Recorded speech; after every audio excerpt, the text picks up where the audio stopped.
All right, everyone. Welcome to Hegel 1313, and a big welcome to Professor Susan Buck-Morss. Thank you so much for joining us. So your work on Hegel and Haiti and universal history has been explosive, I think, contested in good ways, and without doubt, brilliant. And we thank you for it. It's deeply political, and I'm hoping that our session today will be as well. It engages a kind of what I might call, borrowing from Saidiya Hartman, a type of critical fabulation, I think, that is extraordinarily productive and raises fascinating questions about the way in which Hegel, of course, is always discussed in relationship to the French Revolution and the absence, right, of the discussion in relation to the Haitian Revolution. I've tried to situate your philosophical writings in the framework of a phenomenology or phenomenological approach to universal history versus a historical account in a lengthy introduction, which I will skip here so that we can go more directly into what you would like to talk about, which I understand will be on the theme of spirit has broken with the world. Before turning it over to you, though, let me give you a proper introduction for our listeners. Susan Buck-Morss, of course, is a philosopher, a critical theorist, a visual theorist, an intellectual historian, a multidisciplinary scholar, I would say, Renaissance philosopher, a professor, of course, at CUNY at the Grad Center, after spending many years at Cornell University in the Department of Government, but also as a member of the fields of comparative literature, history of art, visual culture, German studies, School of Architecture, Art, and Planning. Professor Buck-Morss is the author of numerous landmark books, starting with the first book on Adorno's negative dialectics, the origin of negative dialectics, Theodor Adorno, Walter Benjamin, and the Frankfurt Institute. Then, of course, another landmark book on Benjamin, The Dialectics of Seeing, Walter Benjamin and the Arcades Project. Other books that are more directly political, Thinking Past Terror, Islamism and Critical Theory on the Left, 2003, Revolution Today, 2019, and then Year One, a philosophical recounting in 2021. As well, most recently, as the book Seeing, Making Room for Thought from 2023. And in there, of course, is the work on Hegel, Haiti, and universal history, which was put together and brought together in this brilliant book from 2009, which in part will form at least our background to your presentation. And so thank you so much for joining us, Susan. Well, thank you, Bernard.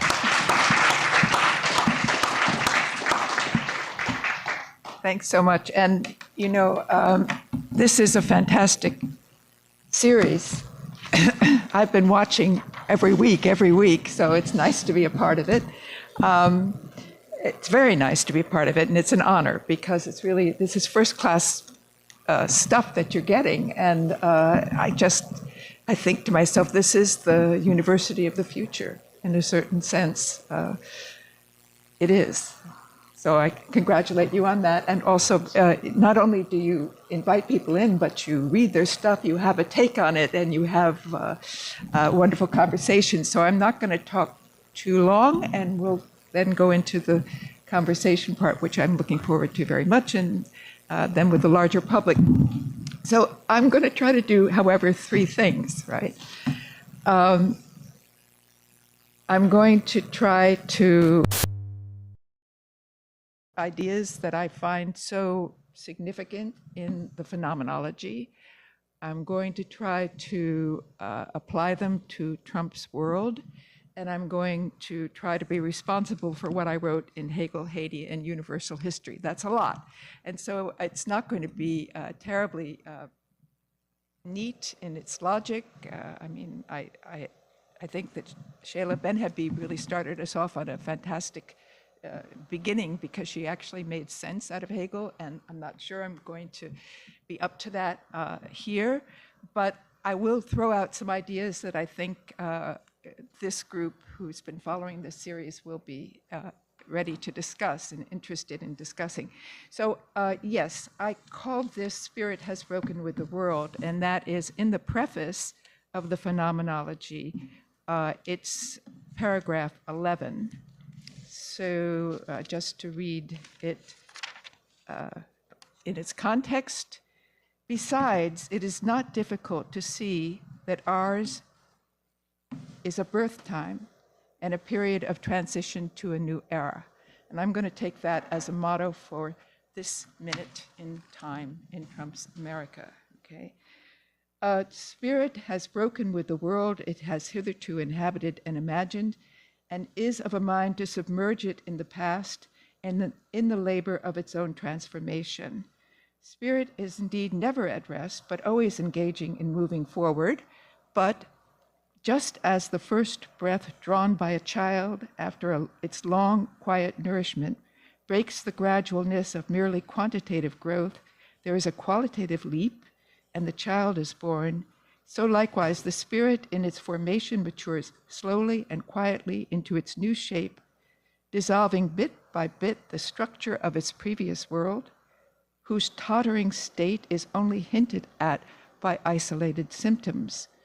The frivolity and boredom which unsettle the established order, the vague foreboding of something unknown, these are the heralds of approaching change. The gradual crumbling that left unaltered the face of the whole is cut short by a sunburst which in one flash illuminates the features of the new world. Okay, if we take that as a motto for this moment in Trump's America. So, of course, this is one thing I do insist on, and I don't know if it's phenomenology or historical phenomenology, but I insist on reading Hegel in his moment in time. And for that, we have to look at two aspects. One is the direct moment that he's experiencing. Remember, the phenomenology is finished in a hurry in the fall of 1806. And in February 1807, Hegel becomes a father for the first time. So thinking of birth is quite touching, actually. Even when you learn that Hegel's partner in this was his landlord's wife, and therefore one wonders about the equality of the moment. At any rate, Ludwig is born in 1807, and Trump, pardon me, I'm conflating them too quickly. And Hegel takes care of Ludwig, the son, until it's time for Ludwig to get a job, and he's sent off to the Merchant Marines, and he dies in the South China Sea in 1831, the same year as Hegel, probably from the same cause, cholera. So I give you that background because Hegel is writing, about the world, about his world, but also very importantly, and of course this is a metaphor for the larger historical moment of the French Revolution and the aftermath of that, which includes the Haitian Revolution and its consequence with the abolition of slavery in the new nation of Haiti. So all of this is going on, right? And it can't be left out of the picture, it seems to me, if we're going to read what he's got in mind correctly.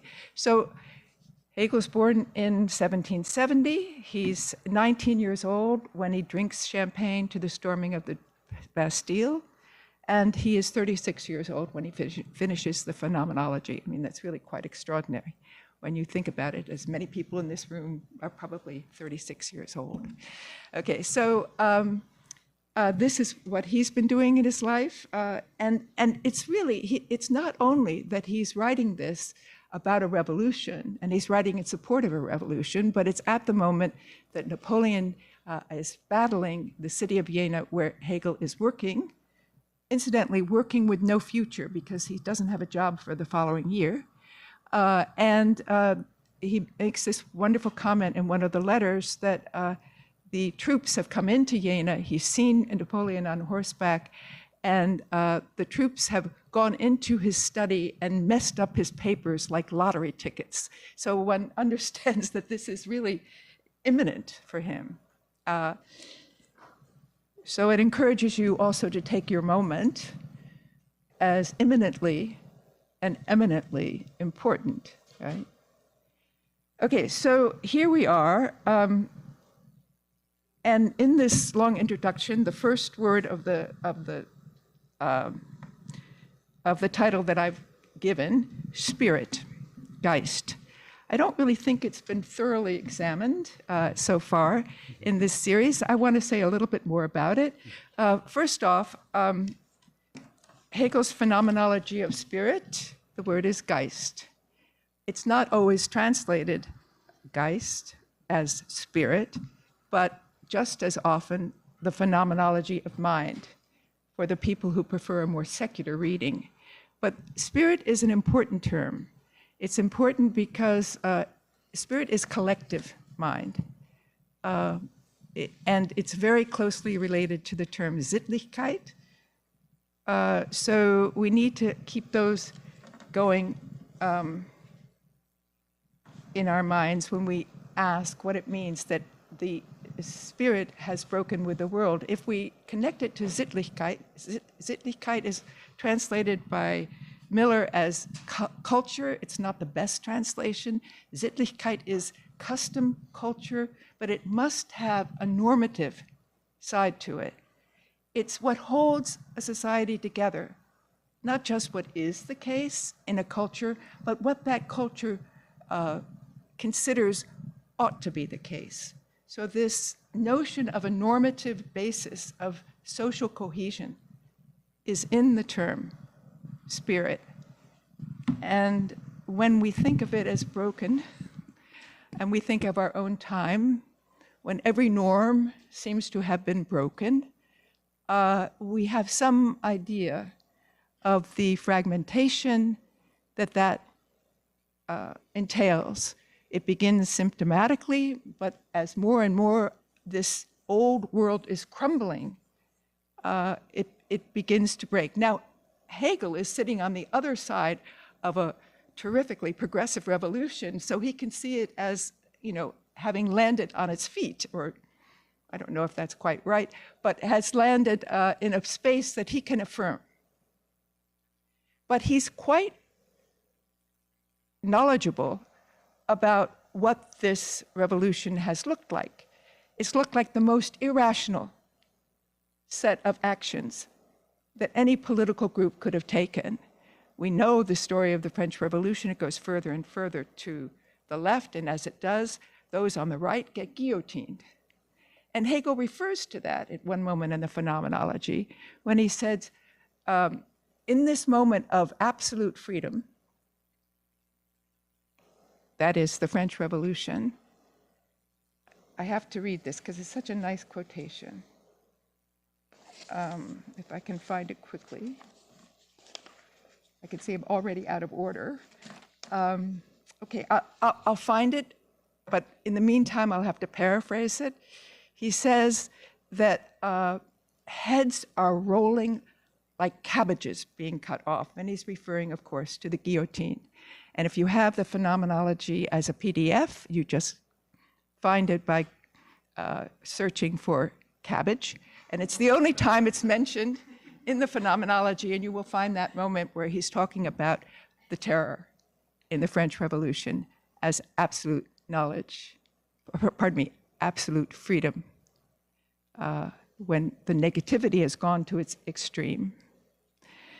So it's not a rational looking, it's not a moment that looks rational when we're looking at the events of the revolution, and yet he is going to find progress in it. But this is not so much of an apologetic approach as some people might look at it, because even Kant could find reason in his old age to have to find enthusiasm in the efforts of the revolutionaries, because, of course, what they were doing is claiming, and it was a rational claim, that people should govern themselves by a constitution of their own making.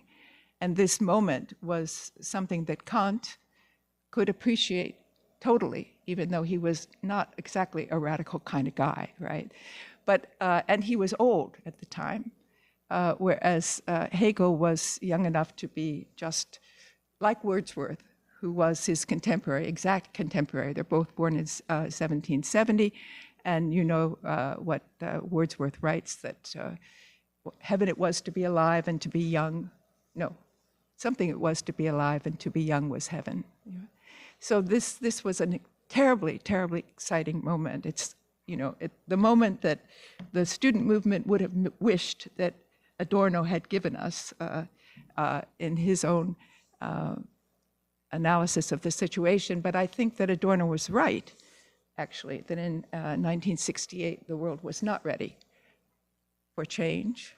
I think I see a different reality unfolding right now because of the fragmentary nature of the old order. And the old order, of course, is modernity, Western hegemony, US hegemony.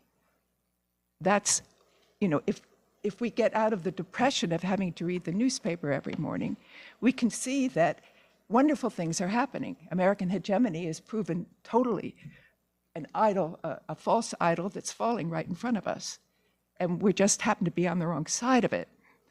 But we can still see some moments of a transformation that could give us reason for hope.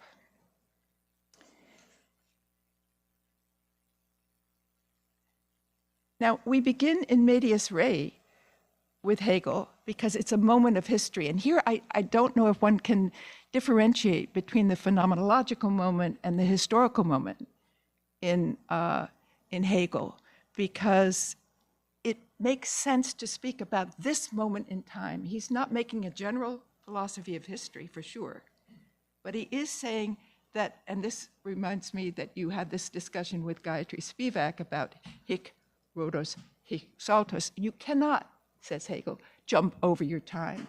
So in a certain way, the Ala Minerva spreads its wings only at the coming of the dusk. You can only know after the fact, when you reflect.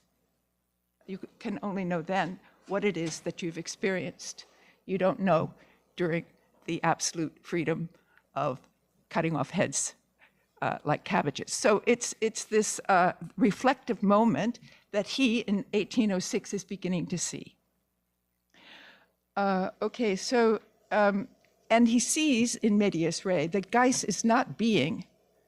So for me, phenomenology is a little bit more ontologically based and not quite as transitory as the notion in Hegel, that when he says Geist is not being, it is becoming.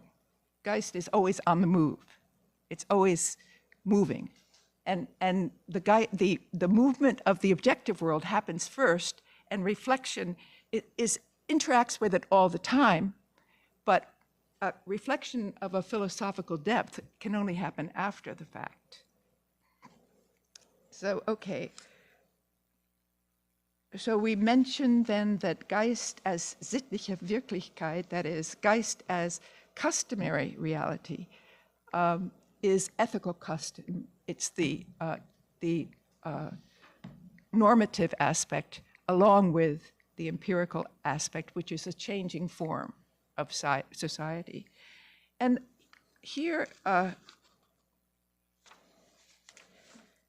think I would like to just point out that the best translation I've decided for Geist is nomos in ancient Greek, or not so much ancient Greek. I ran across it in the 1st century, and I thought, this is it, right? And what is nomos? Nomos is law, but it is also multi-layers of law. And one of those layers is the laws of language. And what that means is that the meaning of words is attached by some sort of axiomatic notion of what belongs. So, for instance, when I say, this is a courageous act, I expect the society that shares my reality to agree.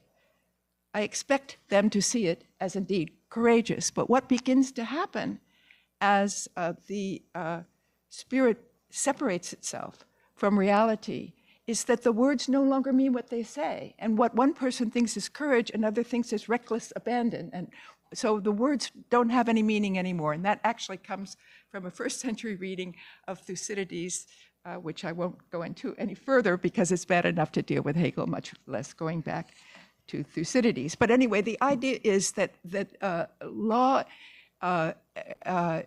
has that notion of convention, of an old order that makes sense out of the world. And so the Geist, which is always the collective form of subjectivity, has a kind of cohesive force. And without that kind of connection between words and meaning, things fall apart. Now,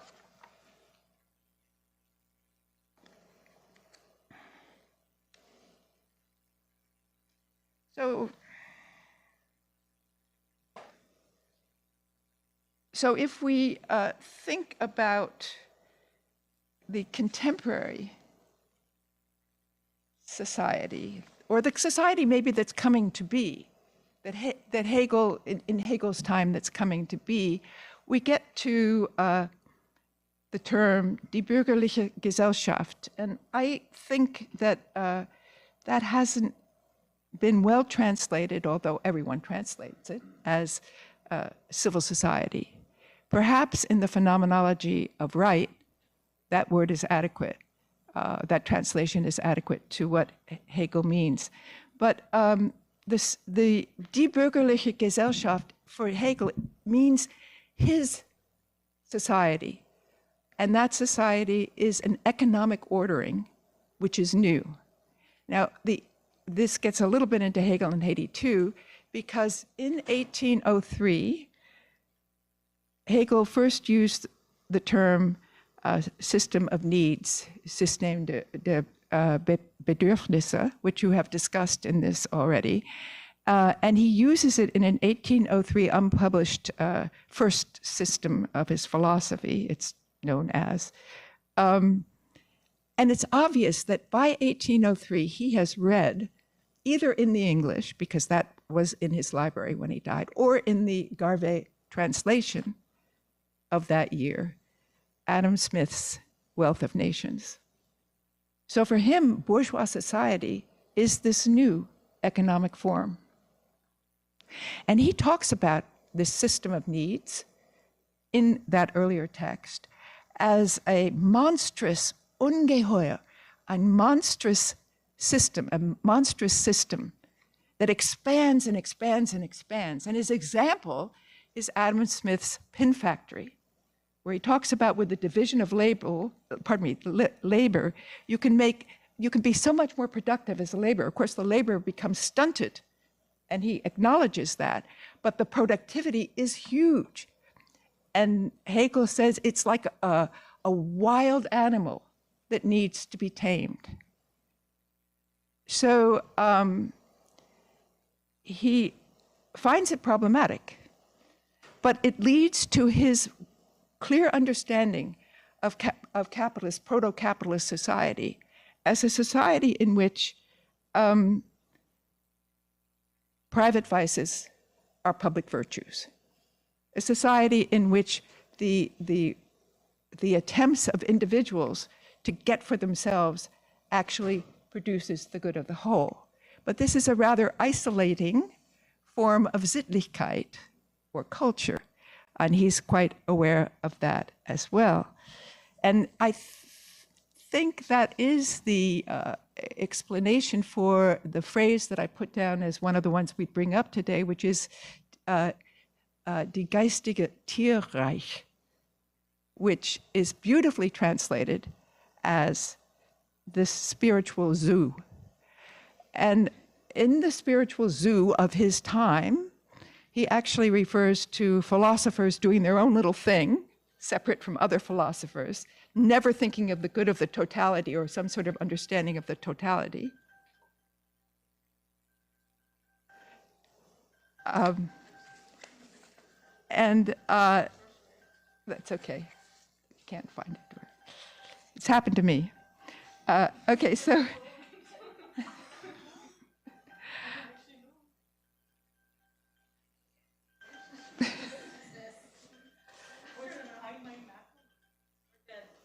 Okay. Okay, so where? The spiritual zoo. The spiritual zoo, yes. Okay, so this. So the spiritual zoo refers to philosophers who self-contentedly, or any kind of academic who sits there with their own little thing, and they make a nice zoo that you can go around as a student and look at one of the animals in English literature, and another animal in philosophy, and another in economics or whatever.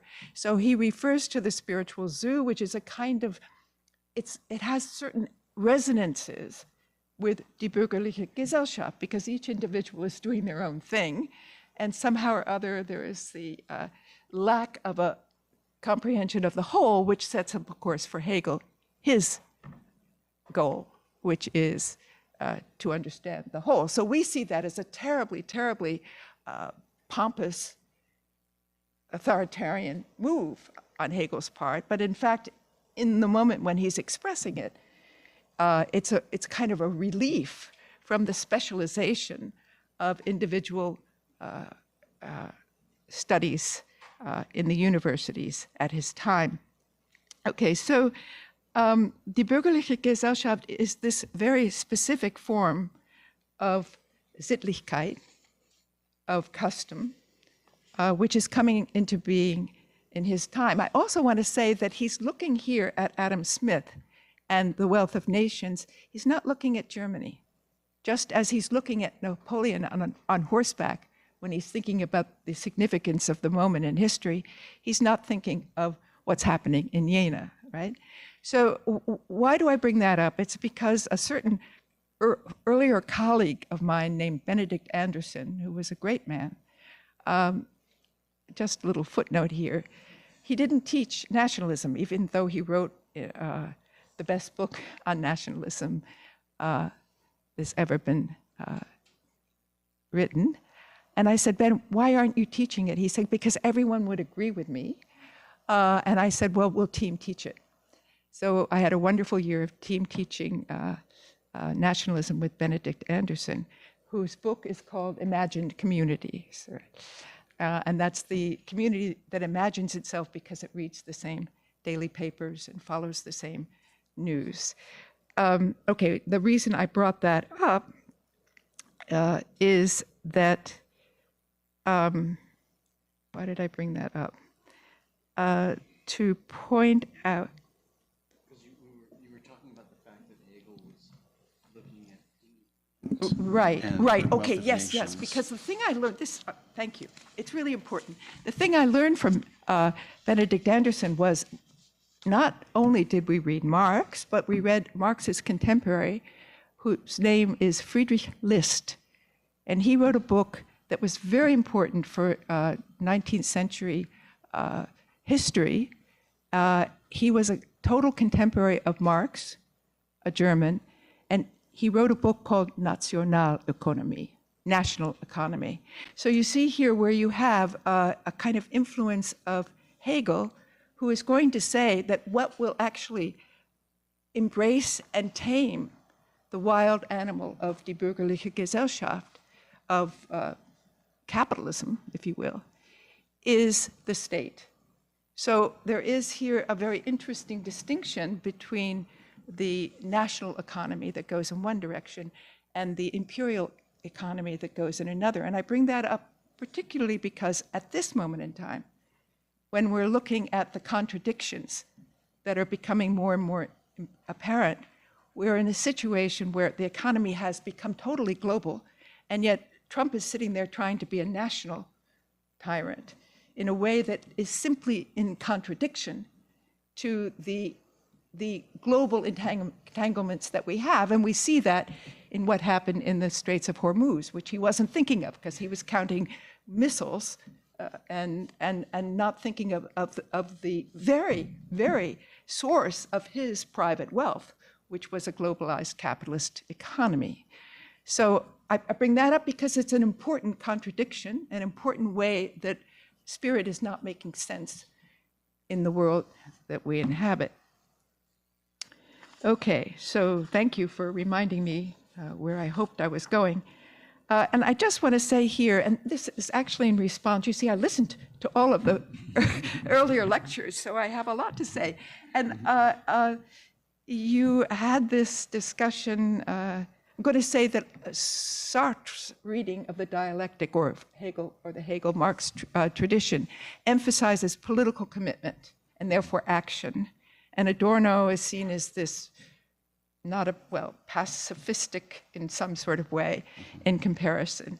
But what Hegel was saying is you can't think your way to a better world.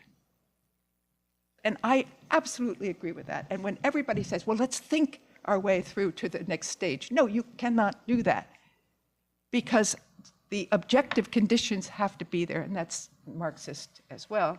And it was also, I think, what Adorno was concerned with in 1968.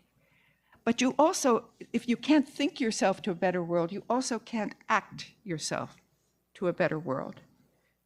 It is the interaction between the two that makes any kind of transformation possible. So, you know, as Hegel writes someplace, the direction of history is not the good of the individual, but the good of the world. So we're not looking for virtuous individuals through their moral purity of action. We're not looking for beautiful consciousnesses, but we're looking for seizing a moment. And this is so, it just spills right into Marx, doesn't it? We're seizing the moment of the possibility. And that possibility is something we almost can't avoid unless we hide our heads from what's going on in the present world. So,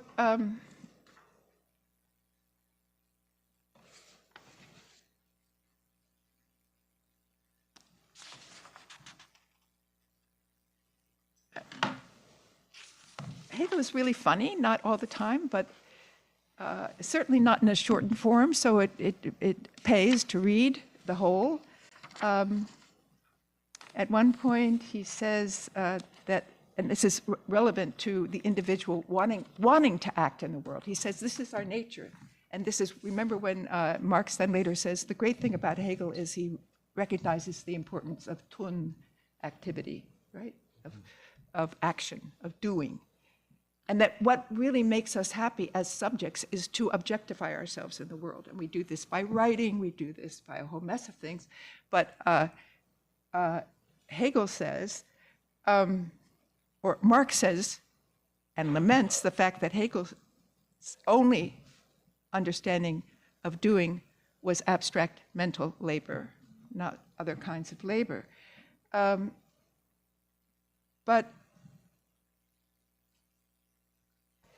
And that's true. I don't think that Hegel goes any further than that.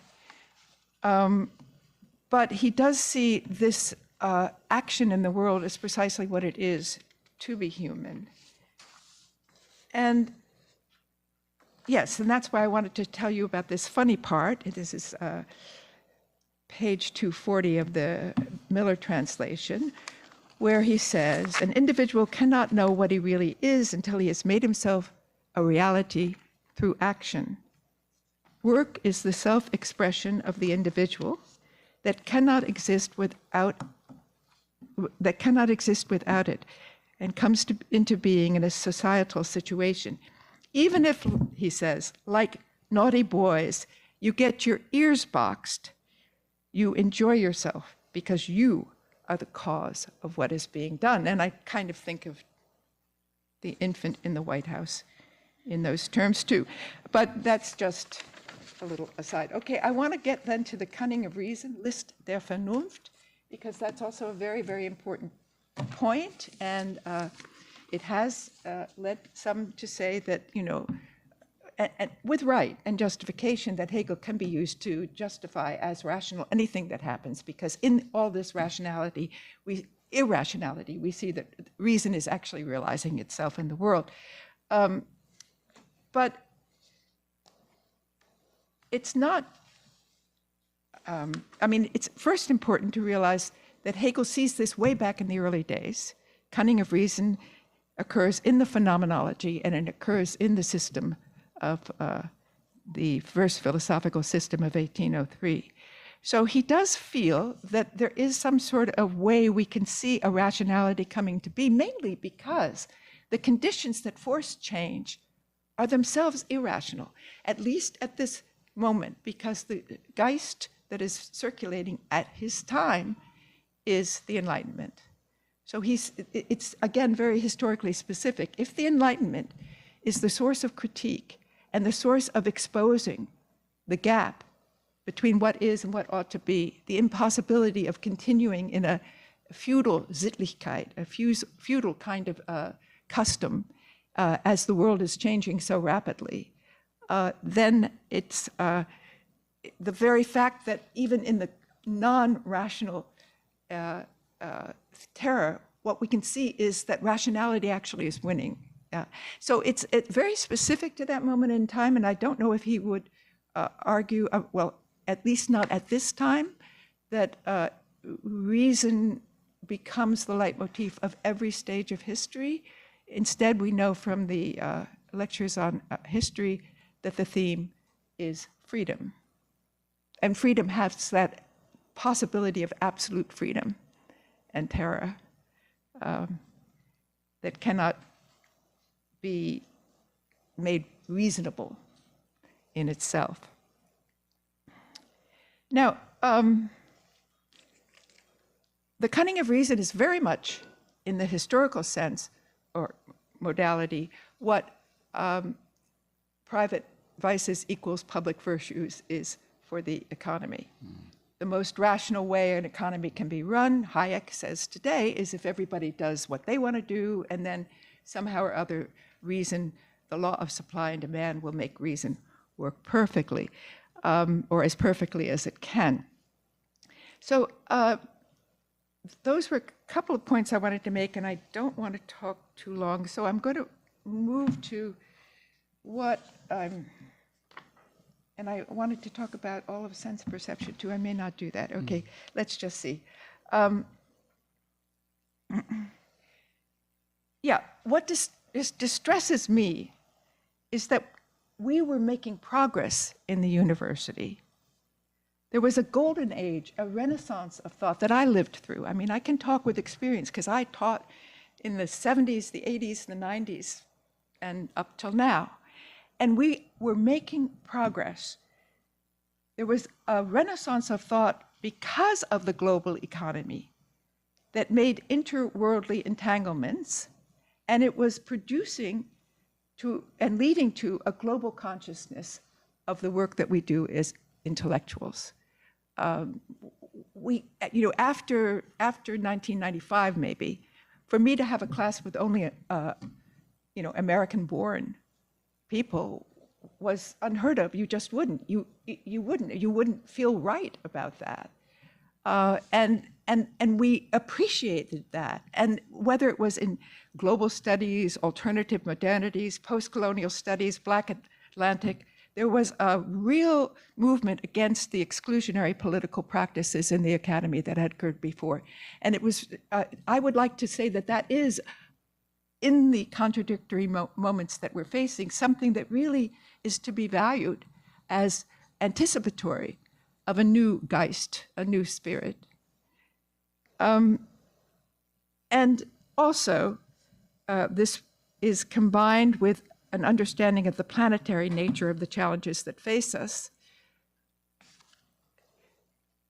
which mean that we can't think of, one of the reasons that Marx does so well in this new era as a way of talking about the reality that we're facing is that Marx has from Hegel this notion that we have to understand it all. We have to understand society, economics, we have to understand history. We can't just do something, the dismal science of economics itself. We have to do the whole, right?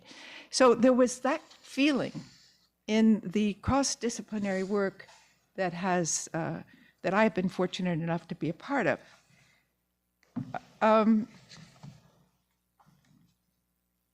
And in the light of this,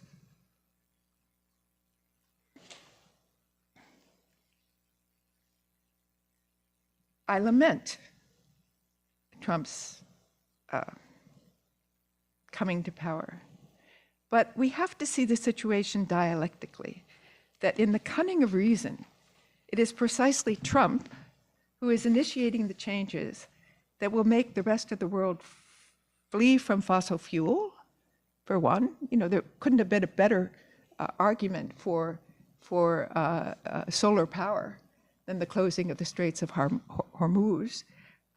And his intent to make America great again has led to the disintegration of American hegemony worldwide.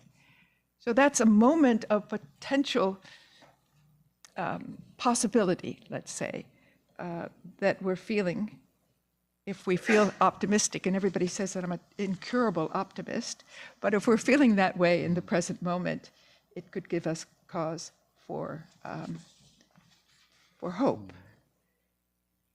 Now, I'm going to skip a lot of this because I want to get to the last thing, which I sort of promised.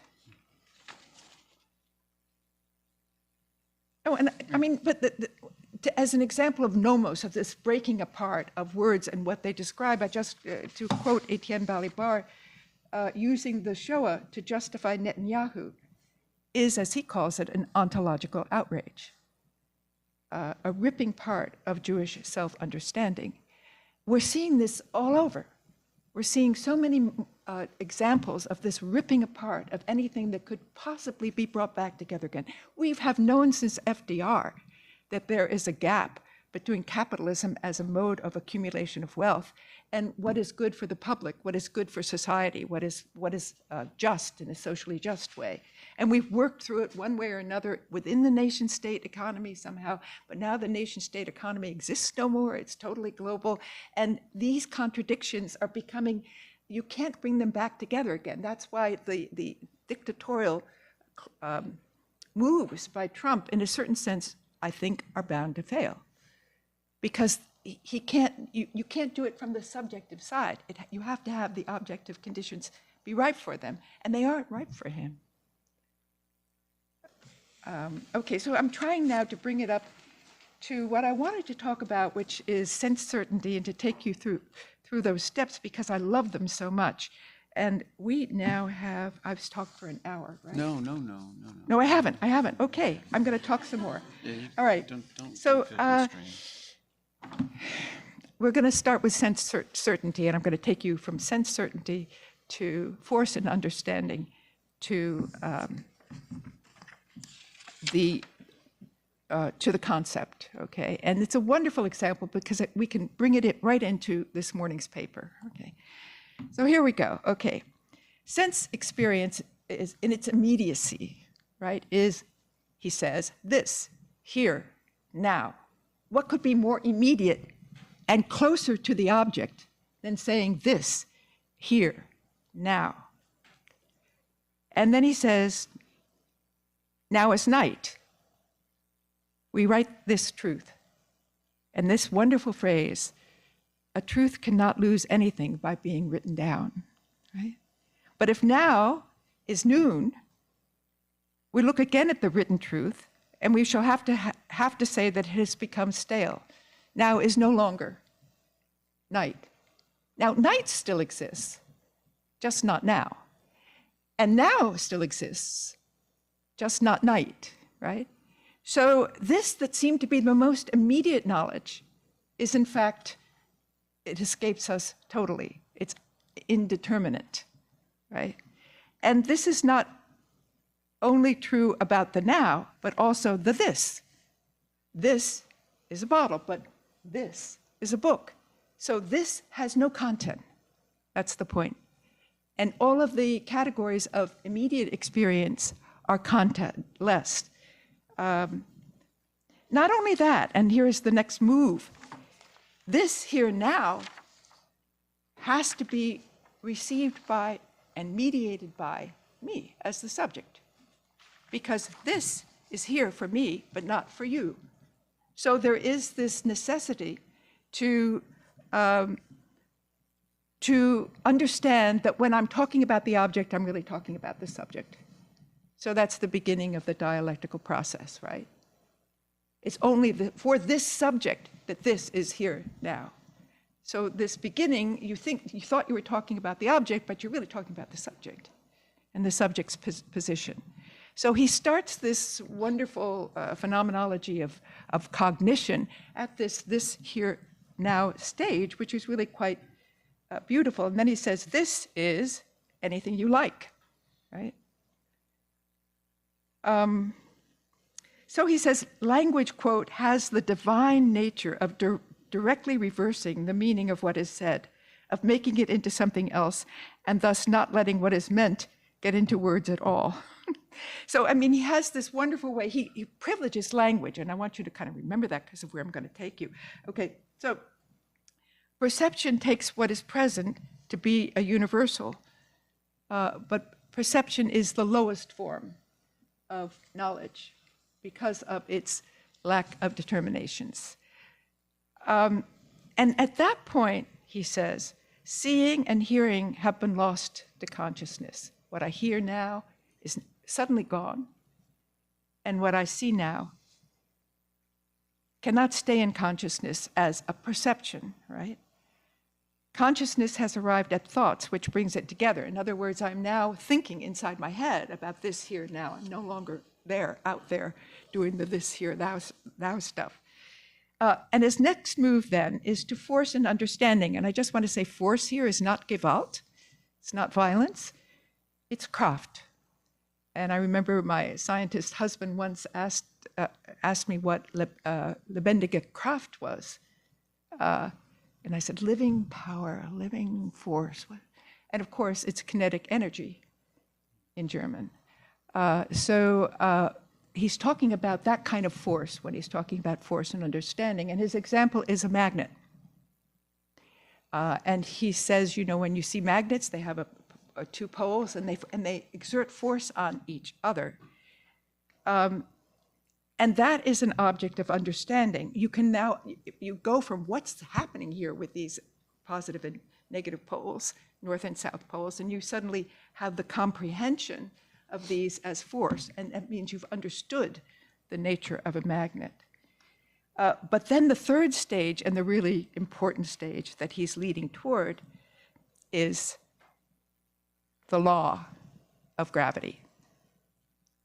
So magnets work by the law of gravity, and the law of gravity is the concept that subsumes all of those levels of understanding of the force of a magnet. We get to the law, the tranquil kingdom of laws, he says, the law of gravity. And this is the truth of the object grasped by the subject. The immediacy of the object's appearance is mediated by subjective awareness. It is only in consciousness that the law of gravity exists. But not only in consciousness, and here I get to why I wanted to talk about gravity, and that is the astronauts went up and used the law of gravity to leave one orbit, the Earth's orbit, to enter the moon's orbit, and then to come back again. Now, they had to trust. They had to have faith in the law of gravity, and in fact, it worked. So that was fortunate, but the slingshot of the spaceship around the moon depends on the law of gravity. And here, and this is okay. And now I want to say, in favor of sense perception, this is very fragmented, but I hope you'll get something out of it. we go back to Hegel saying a truth cannot lose anything by being written down. But what if you photograph something here, now, or record it? Mediated immediacy becomes something different. Perpetual seeing, perpetual hearing. This would be sense experience in the age of its mechanical reproducibility. This mediated immediacy of the sense experience that gives us now the mediated immediate experience of the dark side of the moon. Only 4 people have seen that dark side in real time and space, but in real time and space we saw it too.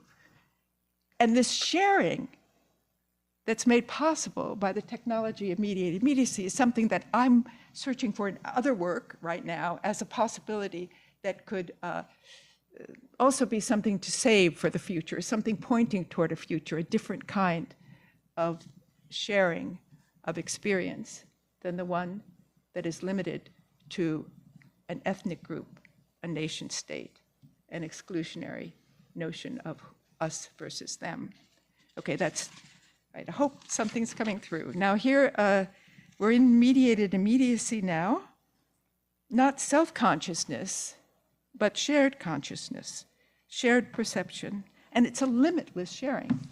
It's a limitless sharing, which I think is, something to love about the new technologies. And I have to, whenever I get enthusiastic about the new technologies, I'm enthusiastic about Trump's world. I'm also enthusiastic about the new technologies, mainly because I don't use social media.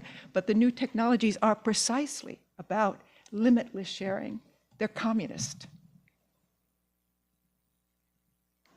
Okay, so, but it was in very Hegelian words that Ms. Koch talked about seeing the dark side of the moon. She said, quote, this is in the New York Times from this morning, "The moon really is its own unique body in the universe. It's not just a poster in the sky that goes by, it's a real place." And so this notion of reality as perceived reality, I think, it's an idea of reality which is also new and has potential for us as earthlings to contemplate. So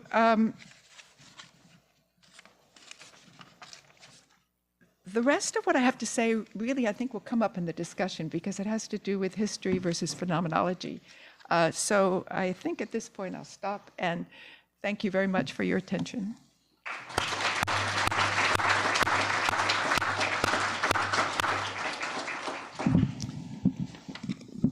All right, thank you, Susan. That was a bit of a master class on Hegel's phenomenology, for which I think we all owe you a great thanks. Now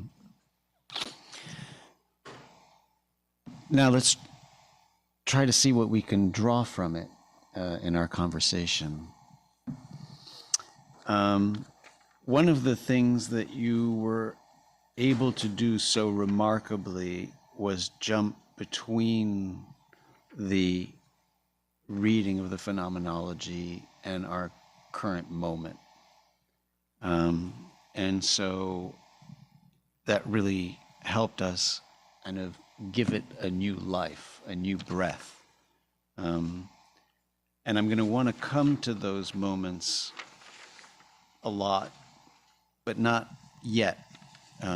So I really want to get to the kind of the political implications of some of the things that you were proposing just now. But but let's get there in a minute. So you had earlier suggested, I think, wanting to move backwards or wanting to invert Hegel by moving backwards from laws and laws of gravity back to sense certainty. And I thought that was a provocative idea.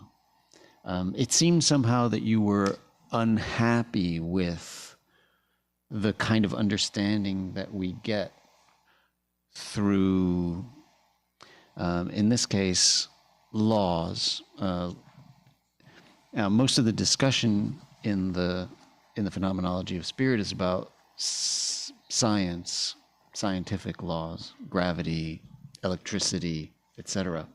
But I think that you were particularly interested in how it relates to human law, as we sit here in a law school. But so as I listen to you, and as I understand what you're trying to suggest about this movement from sense certainty to force and law of gravity, is that somehow there's something that is not fully satisfactory in that movement. So it isn't a game, which I take it in the phenomenology it's intended to be. It's intended to serve as a way in which we understand the world ultimately.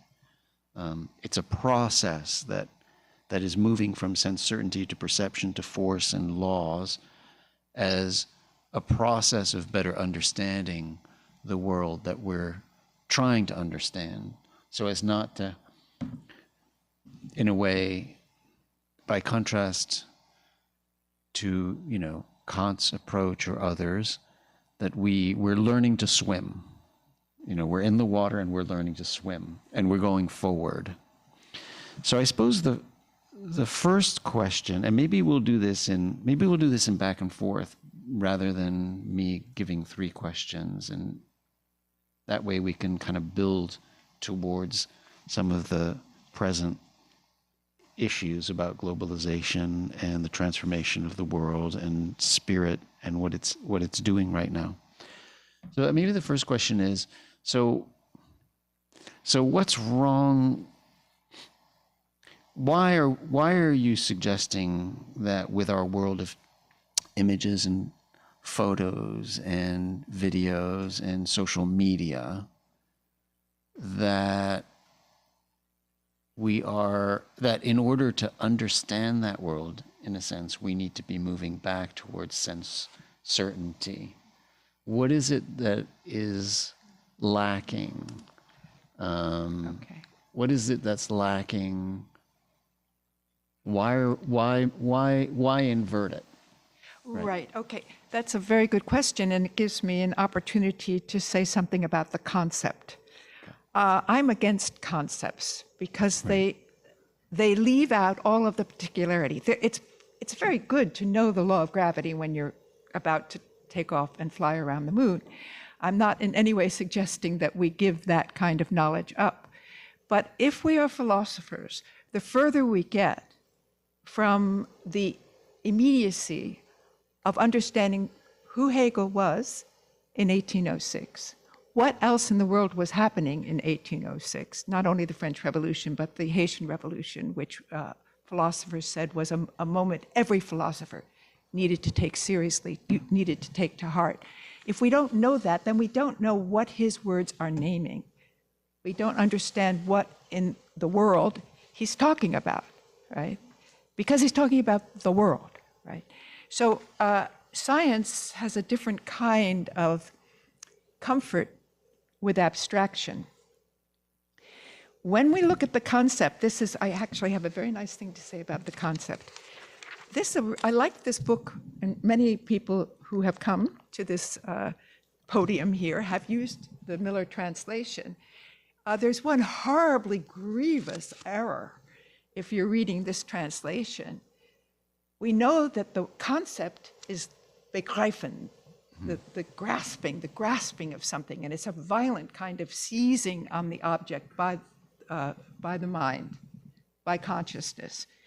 And guess how he translates that key word? It's notion. Notion. Right. Now, notion, if you're an English speaker, you use that word when you open your sewing box. It's full of notions.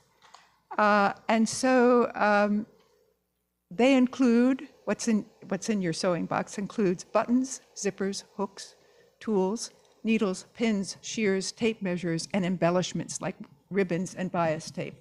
That's from AI.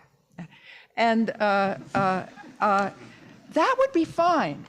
I could get behind that notion of the concept, or that concept of the concept, as something that sticks things together, brings them together into constellations, which somehow mirror reality without being an absolute copy, and which allow you to put together fragments that look like they don't make a sensible image until they are brought into a particular constellation, and then there's a kind of enlightening potential.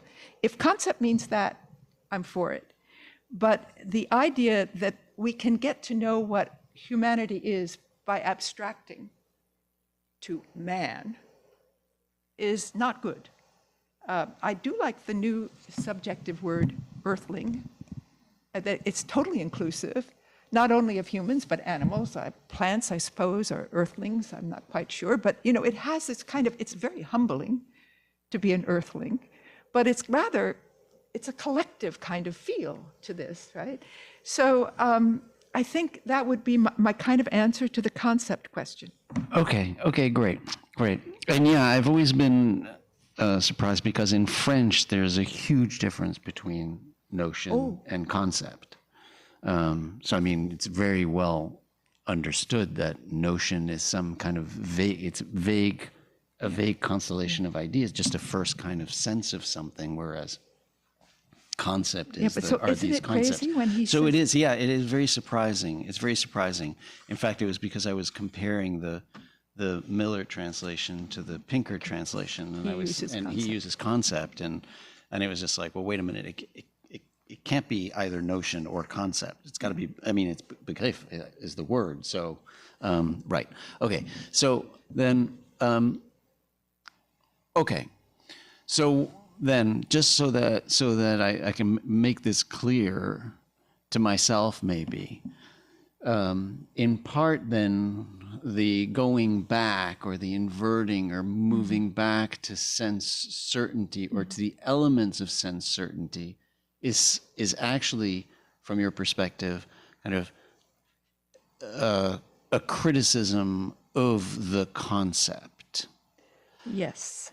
Because of where, for instance, go ahead. Good. And sorry, no, yeah, okay. Well, yeah. And I remember 2 years ago, or when we were in Prague last time, about 2 years ago, the paper that you delivered was really kind of a critique of concept, of concepts, and an argument for images, right? I think that was the thrust of the paper, and you had a ton of images, which I was thinking there were going to be a lot of images tonight, but I'm glad we're in the realm of consciousness. So that. So how does that relate to law, though, and laws? I know that's something you're thinking about. The critique of concept, I can see the critique of the concept as not being necessarily more helpful in understanding.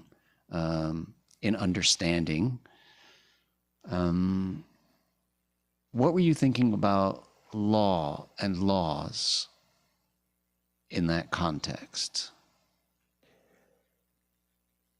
Well, I think a little bit this idea of nomos, Okay.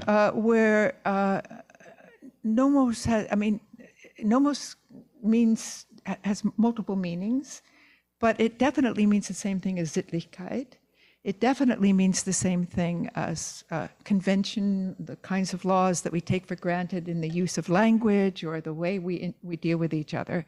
And so to move from that and notice in the German context, as you point out in one of the earlier lectures, we're led in the philosophy of the state to not law, yes, law, but Recht. Mm-hmm. And it was Scheele, I think, who pointed out that the word Recht in German has this ought connected to it. Mm-hmm. It's right, it's just. It is connected. It's not just a law as a law of gravity is a law. So I think my interest would be, because I know that was the first question I asked you back in December, about how for you law functions as a social phenomenon, whether it's not a law like gravity, but it has some capacity to be universal, or not universal, but it strives towards something beyond the particular. And to me, it would be almost the necessary correlate to this sense perception that I'm kind of trying to rescue from its belittlement by Enlightenment thought. So I'm interested in how law functions beyond the notion of convention, what it means to obey the law, what it means. I mean, it's beautiful to think that we have a constitution, therefore when we obey the law, we obey ourselves because we created the constitution, but of course we didn't. Not anybody in this room, anyway. So in other words, the word law itself can start to crumble. And if it does, where does that leave the law school or you, or a kind of practice that we do want to hold on to? So what is the status of law in a law school? Right. And I think that, I think that what's very interesting about your proposal of going back in a way to sense certainty, or to the importance of sense certainty, or the contribution, or kind of like not giving it up as we move towards the concept, is that with the law, first of all, the law is actually a terrible term. It is a concept actually that is kind of vacuous and not understandable in a way for practicing lawyers. I mean, it's not clear what that means, the law. I would say that with law, precisely, you are navigating these different levels or these different spaces, and that kind of legal analysis is not an abstract form, or not a form that fits neatly within these ideas of force, but is a practice that actually negotiates these spaces so that sense certainty plays an enormous part in legal practice. I mean, a jury that's deciding a case is steeped in sense certainty and is negotiating these different levels, trying to apply things that they barely understand, and can so easily misunderstand as kind of abstract principles or abstract ideas. And so in a way, they're kind of feeling around these abstract ideas, but immersed in the sense certainty of what they've heard, what they've seen, and these truths, right, that they are holding on to because there's so little to hold on to, but so affected by a particular word, a particular look, a particular grimace on someone's face at a particular time, right? was this total sense certainty in a way, holding on to that, like, no, there was that person's voice cracked at a particular moment, or right.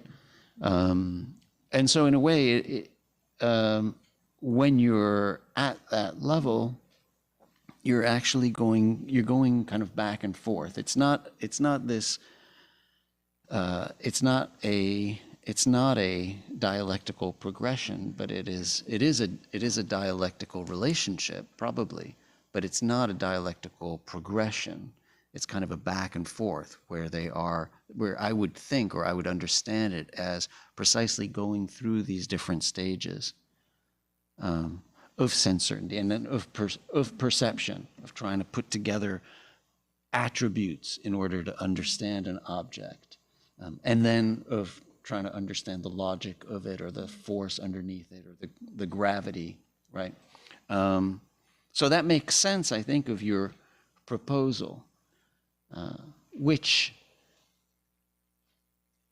I'm not sure, though, if it's so tied to our particular experience today of photography. I love the way you brought in the dark side of the moon. That was perfect.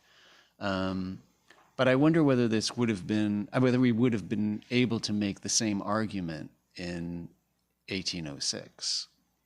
Yes. Right? Well, no, because language was so much more important, and the differences of language and the uses of language, and writing things down. That's the bourgeois sinnlichkeit. You write it down, right? So but it seems to me that the technological revolution has made a different time. And when you compare, for instance, these extraordinary images that are coming back from this moon thing, which we can really trust our senses when it comes to those images, and you put them next to Trump watching on his screen war games, which are, bombing actual places which human beings exist in, right? I mean, the distinction between those two images, it seems to me, is very telling. One is clearly true, and the other one is clearly deceptive and betrug in German. Really a rather terrifying way that manipulation of subjective understanding can take place. So, but I'm glad that we got back to law with a bit. But I also wanted to add. We also mentioned Ainsley Lesueur at an earlier time. She's someone who is up for tenure, I think, now at Brown, and I put in a good word for her whenever I can, because she's really very, very smart. But she talks about how for the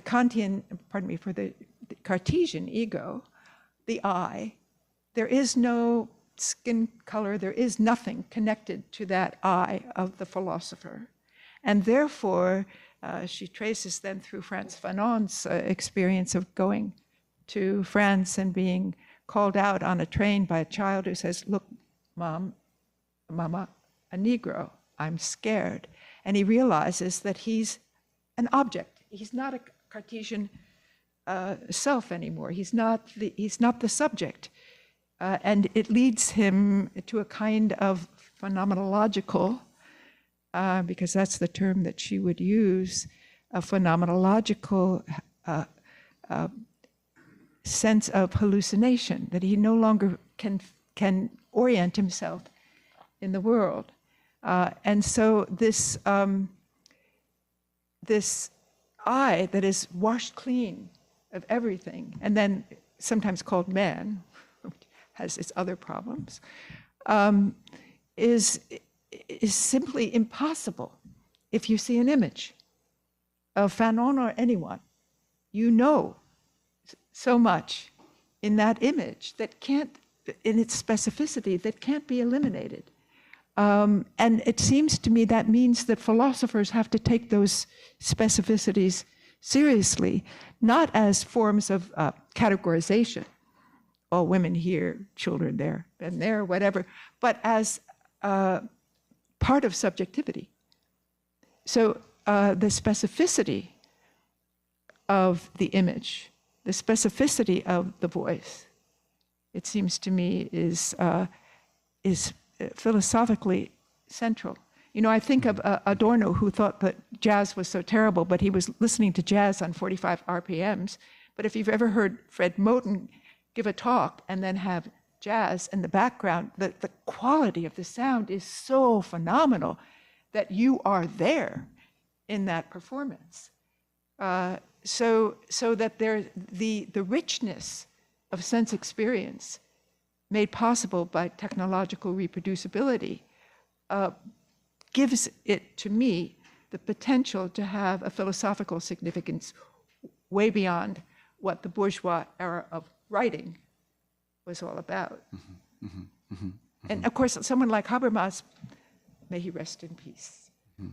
Habermas felt about the fragmentation of the public sphere. For him, the fact that there was no longer a national unity, reading the same language, the same newspapers in the same language, was a real loss. He talks about the fragmentation of the public sphere. But at the same time, the audience of Bad Bunny can be, what is it? It's billions of people are listening to Bad Bunny. And in his native language, it sets up a whole different kind of possibility for sinnlichkeit, for the basis of a society to come. So my two other questions. The first one, I wanted to pick up on what you were saying about civil society or capitalist society, bürgerliche Gesellschaft, and the relationship to the state. And then afterwards, I want to get to globalization and questions of universality before then going to the questions of phenomenology and Hegel and Haiti. So first then, on what you were suggesting about civil society. So, and the cunning of reason. Okay, so this is particularly important, and I think important for us right now. Because of the relationship between Hegel and Marx here, and the way out that Hegel was suggesting versus the way out that Marx was suggesting versus the situation that we're in today.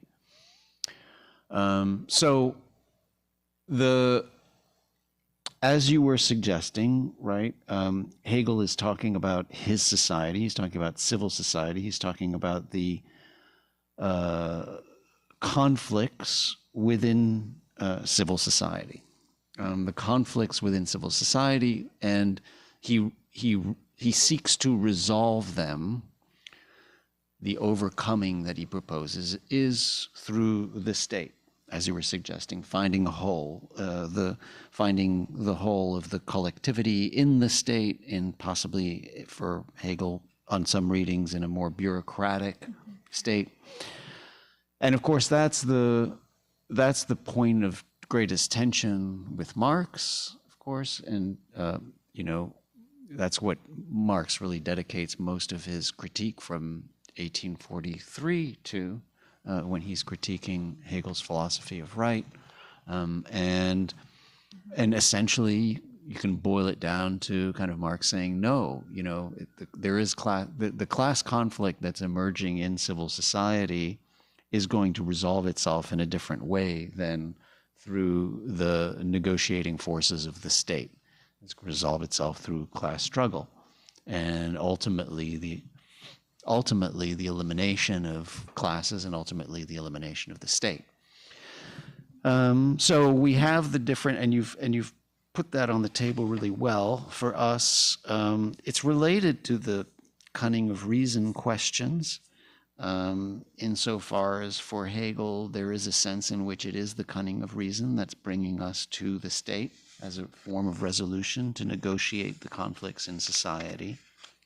So the question would be, where are we in that space today? How do we understand where we are in that space today? How do we think differently about how the conflicts in society are going to be resolved.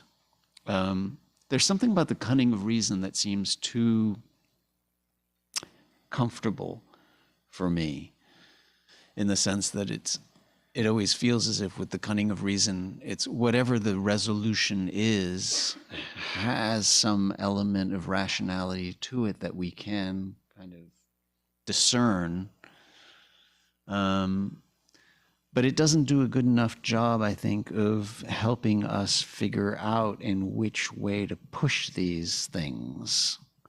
And again, I realize, as you said, we're not going to be able to think ourselves into a better world or simply act ourselves into a better world, but somehow with the combination of thinking and acting, we need to try and figure this out. So where do you think we stand then in that particular kind of conversation that Marx was having with Hegel? And what should we be looking for? Since the notion of Sittlichkeit is a normative notion, it has a notion of what would be, it's often translated as ethical life. I don't think you didn't use that translation. I think that's what the Miller translation is mostly, right? Ethical life. How do we think about,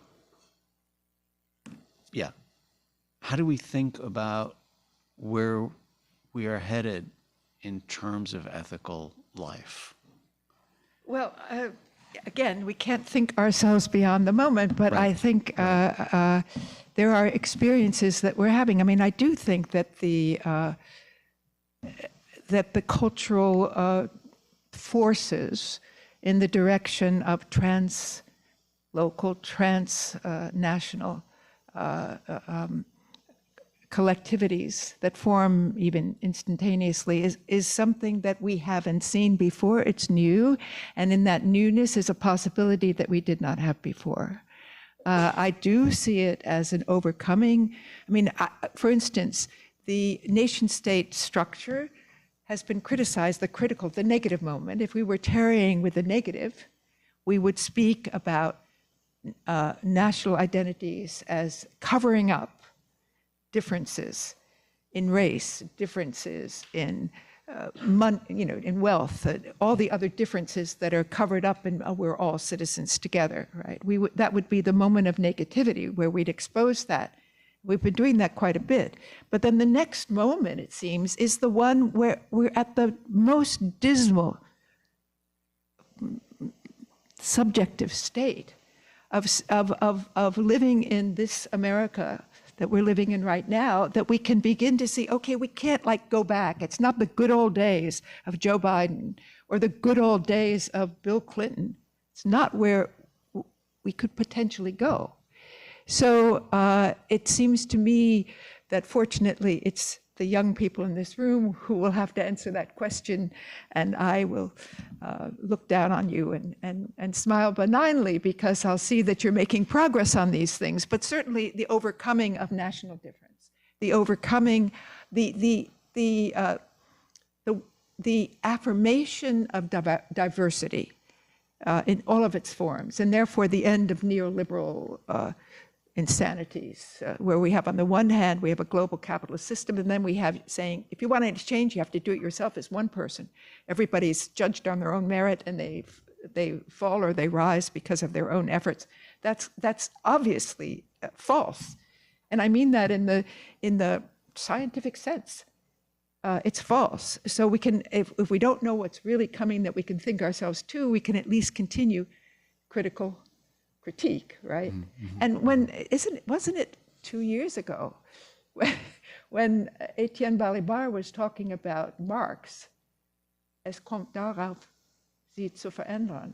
Philosophers have always interpreted the world. The point is to change it, the 11th thesis of Feuerbach. But at the same time, it wasn't saying, let's get up and storm the Bastille, right? It was, and also I want to point out something else which I think that Hegel was very aware of, and we've forgotten. the bourgeois revolution had already taken place. That's what Saint-Domingue was all about. It was about a new form of wealth, i.e. imperialism, slavery, plantations. That had already happened before the revolution. The revolution was the political catching up, if you will, to something else that had begun. So I think that it only behooves us to try to get out of the suicidal. I mean, many of my colleagues and me in many moments, and certainly in the middle of the night, I'm totally worried. But one has to allow that change to happen, because it's quite clear that which is better? Is it better to have, people are saying at least George Bush went to the UN and told a phony story about Iraq just about to have atomic bombs, or already having atomic bombs. Mass destruction, right? It was a total lie. And they send Colin Powell to do that. And people say, wasn't that better? No, it's not better. The beauty of Trump is he doesn't bother trying to cover it up. He pulls it away and says, actually, it's just what I decide. Was it ever any different for a president just because he made up this proposal for the UN? Yes, in a way, there is difference. There's difference between following laws and total authoritarianism. But I'm just saying that there's something in the exposure of the degree of dialectical contradiction that our social, economic, and political world manifest at this moment that looks very similar. Not to 1803, 1806, where maybe it looked a little better and maybe a little worse. I mean, Napoleon was I wouldn't have enjoyed, we can't get euphemistic about Napoleon for sure. You can't get worse than Napoleon. Sorry. Yeah. I mean, he reestablished slavery in Haiti, for instance. But he did bring the Napoleonic Code, which had certain advantages, not for women and not for blacks. Yeah. But anyway, so there could be one can't. The cunning of reason isn't that cunning, right? Yeah. It isn't that cunning. Yeah. But and there's no reason to become positive or to say, as Trump says, it'll all take care of itself. It won't. Right. But also to recognize that something is dying, but something is being born. And for me, it's all about the globalization of communication. Let's have a dialectic. AI is going to eliminate labor. Oh my God, I'm going to be unemployed. Isn't that the most dialectical contradiction that you ever heard? The whole idea was to shorten the working day, right? And now suddenly we say, oh my God, it's going to take away our jobs. So, that's one of those kinds of contradictions, but there are multiple ones out there where what looks like is terrible could actually be turned around and be wonderful. And immigration is the underside of the global economy. We all know that. We know enough about sociology to know that. You have you export production to cheaper labor markets, and you're going to have this mixture of people. Good. Let's affirm it. Let's affirm it. Open borders. It's not like saying immediately policy, right? Because we can't think our way into a changed reality. But we can see the tendency that's happening as something positive. Right. And we can also realize that the reason they're so hard on universities seems so dumb to be so hard on universities. We really have been the envy of the world, and to trash that and science. And our advances have only been possible because of attracting people from all over the world without regard to race, color, creed, whatever. And we know that. That's true. That's truth. And we shouldn't be ashamed of affirming it. And knowing that when someone pushes against that, that is the old order pushing against what's happening. So just because it happens recently doesn't mean it's progress. Right. Yeah. On the AI question, I mean, I think it's only a positive thing to be unemployed if there's something like universal basic income. Sure. Right. Otherwise, you're unemployed. That's right. So it's got to go hand in hand with something like UBI. But maybe maybe just to propose a complementary way to think about this. I mean, maybe we are in a situation, right, where the struggles of civil society, which on a Hegelian agenda get resolved by the state, are not going to get resolved by the state at this point because President Trump has basically kind of taken the hatchet to the state, right? Certainly to the administrative state, to a lot of agencies, et cetera. And so maybe it's a moment where we can try to collectively think about alternative paths forward in terms of creating the kind of collectivity that was intended, at least in the Hegelian program, by the state, right? Since the state is, nothing but a collectivity, some kind of collectivity that negotiates these conflicts. So maybe what it calls for is some radical imagination about that right now, rather than, and this is a theme, I think a theme in some of my thinking about this, rather than trying to restore what we had in place, actually going with the momentum of the smashing of the state machine that's going on right now, but figuring out how then, what alternatives there might be. Okay, then the third point I wanted to get to was the question of globalization, because you've spoken a lot about globalization and the global economy, and so we're caught in our time. We can't escape our time. We can't jump over roads. We are kind of caught in this period, and it's a time where we are at the end of certain forms of, or I don't know. We're caught in a moment of, we're in a post-globalization moment or something, right? So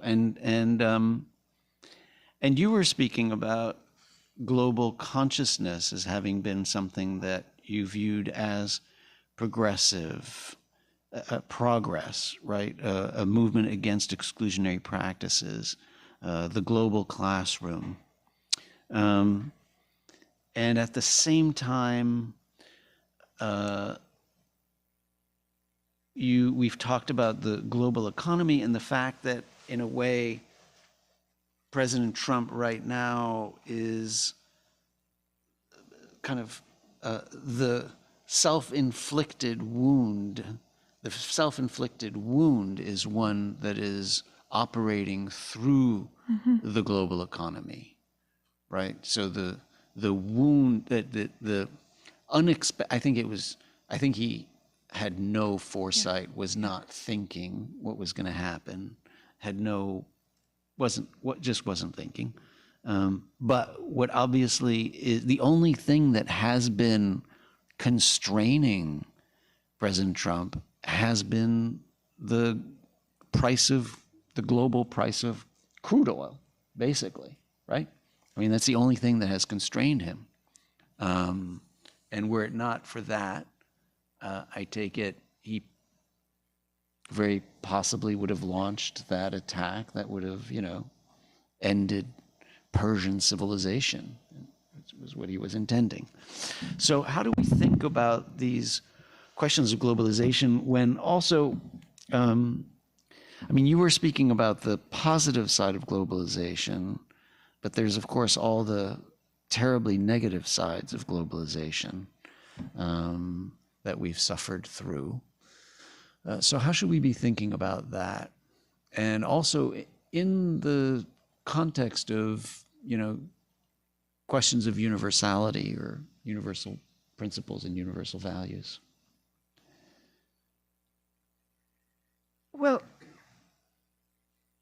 there's no answer to an ought in this regard, right? So we have to put that sort of aside, and we have to sort of, look at potentials, forces. There are forces afoot, and that's the whole idea of why history remains important for any Hegelian Marxist thinker, in the sense is things are changing. There's always change going on. And the change happens first. And then comes some sort of reflection on the change. So to fantasize some perfect future is already going to make you obsolete. And so, for instance, a kind of politics that you would expound, even in Hegel and Haiti, would be different than what I'm trying to work with today, for instance. They're not the same project. It's not just, we'll do Hegel and Haiti again, although I did try to do that in year one. It's a bunch of Hegels and Haitis, but no one saw it. So that wasn't that successful a project. But what I'm saying is there's no thinking past where we are. Tarrying with the negative might have been just fine 20 years ago, as Slavoj Žižek insisted we keep doing. But there comes a moment when it's no longer adequate to what we're actually perceiving, what we're actually seeing happening here now, this here now. And if we see that in a collective way, what is visible to us, this here now, we can begin to have a discussion. And it would be a discussion, and it couldn't be done by a philosopher alone. But there is some way that the interdisciplinarity that we are affirming, that we have been affirming for quite a while, but there's a reaction to that. There's a retraction from that in a lot of institutional ways. So, I mean, I don't know how to actually be, to lead forward. I don't know how to lead forward. I will quote Lenin, however, who said, we have to be as radical as reality itself, right? That's what he said. And he didn't think it was a time for the revolution and didn't think that the peasant-based Russian population would do it, but then they did it, so he had to say, well, then it could be done, right? So there's a sense in which one doesn't lead. There's no avant-gardism here. And in Hegel, there's a passivity almost with this owl of Minerva that spreads its wings only with the coming of the dusk. Only afterwards can we see some sense in what's been marching through in the most nonsensical way imaginable at the time. So it puts us on our back foot. We're not the leaders. But we can articulate principles of dialectical thinking that leave, for instance, the two things cross. That in a contradiction, two things cross. Something is going down, and something else, is contradicting it and going in the other direction. And we might be able to understand the force field. This would be a word from Adorno. We might be able to understand the force field with the help of Freud and Marx and other theoretical approaches to have some perception. But it will be also through our practice. Where in our practice do we hit, what's happening, but what is possible, but what is stopped? Where do you get stopped when you try to make change? Where do you come to a brick wall? That isn't only because of the force of someone opposing you. It's also because there's an objective limit to what's possible. But this way of always, when one's thinking, oh my gosh, I should do more, look at it from the objective side. Why are you not able to do more? Learn more about the object rather than worrying about the subject. I mean, so I really, I think it's so important to understand global economy. It's so important to realize that I would predict, but that would probably be wrong. I would predict that it's going to crash. The economy, economy will crash, but I may be wrong. And it's no good for me to make that the point of my work. But the point is to understand the contradictions of a global economy, which, if it is to increase production with no end in sight, is precisely going to cause the end of the planet. So, I mean, we do have certain forces that have counter forces that we're quite aware of, and then we have to pay attention. And therefore, Marx is not enough, for instance, or post anything is not enough. We're pre-planetary. We're not yet Earthlings of any note, but that's where we should begin to see how the future will look back at us. Okay. All right. So then one final thing. I mean, this feels very abstract and not totally clear from a kind of a political perspective. And as you know, I like to always make it as political as possible and get as much traction here as possible. And you were talking about the differences between your project now and the project of Hegel and Haiti.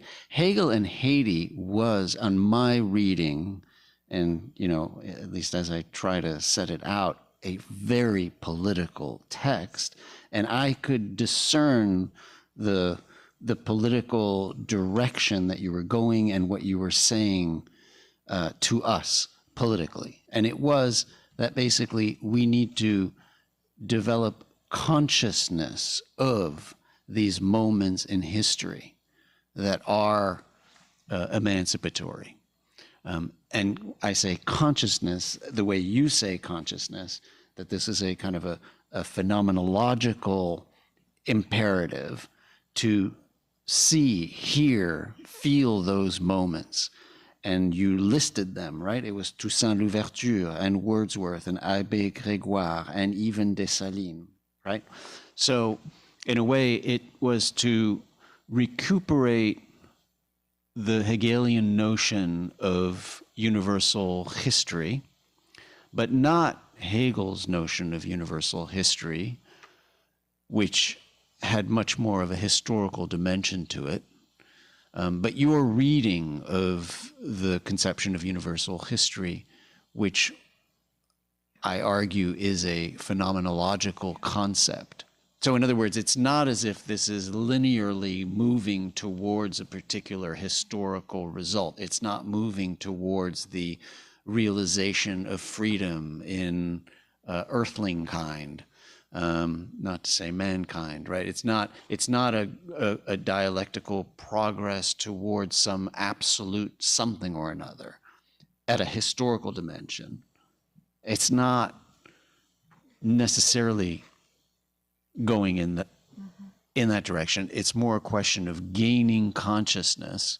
So gaining consciousness in the sense in which we were gaining consciousness in these passages from the phenomenology, from sense certainty to perception to, and then ultimately to reason, and then ultimately to absolute spirit. But forget about not ending it, but to gain consciousness.